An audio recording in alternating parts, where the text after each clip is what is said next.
Cheguei pra gente resolver juntos mais uma questão aqui da Unicamp. Bora lá, Unicamp 2020.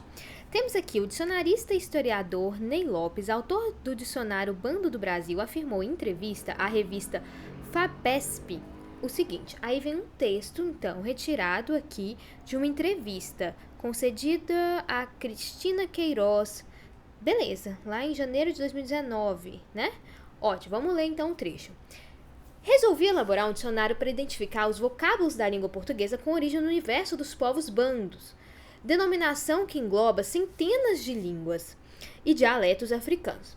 Palavras como babá, baía, banda, caçapa, cachimbo, dengo, farofa, fofoca e minhoca, por exemplo, têm origem provável ou comprovada em línguas bandas e o quimbundo pode ter sido o idioma que mais contribuiu à formação de nosso vocabulário.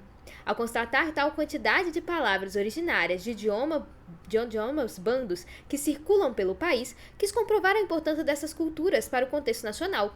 Assim, escrever dicionários, para mim, também é uma tarefa política. Percebi que dicionários funcionam como meio didático e eficaz para disseminar conhecimento. Os currículos costumam começar a abordagem sobre a África a partir da escravidão, partindo do princípio de que os nossos ancestrais foram todos escravos.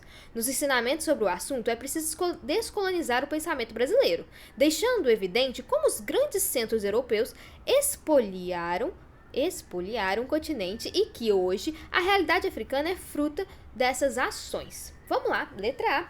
Explique com base em dois argumentos presentes no texto porque, para o autor, escrever dicionário é uma tarefa política. Olha lá, onde que isso está aqui no texto?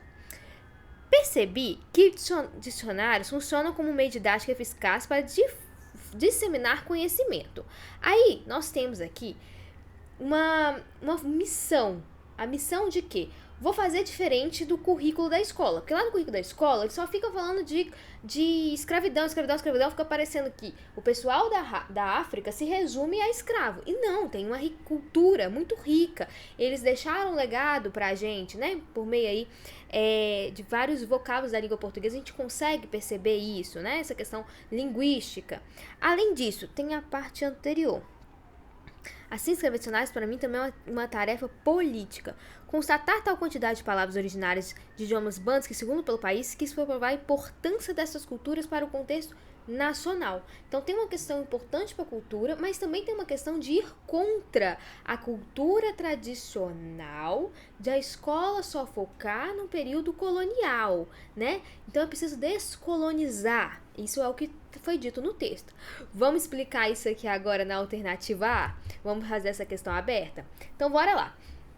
Vamos sintetizar tudo isso que a gente falou, ok? Então vamos lá. Olha se a sua resposta está parecida com a minha.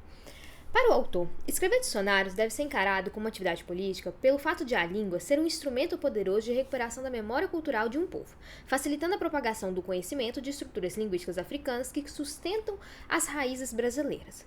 Outro argumento também trazido é o fato de o dicionário ser um meio de descolonizar o ensino, este que costuma na escravidão quando o assunto é a África.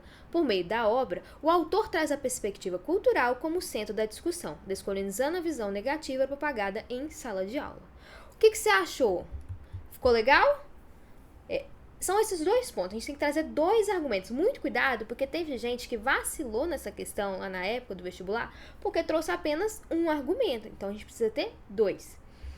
Em relação ao grau de dificuldade aqui dessa questão, não é uma questão difícil, né? É uma questão fácil, é uma questão mais de identificação. Quais são os argumentos? O que o autor fala lá sobre a importância desse dicionário para ele? Então, basta ler o texto e trazer aqui. Ok? Acho que a parte mais difícil é a gente conseguir sintetizar, conseguir apresentar esses argumentos com as nossas palavras. Tô certa? Comenta aqui se você concorda comigo. Um beijo e até a próxima!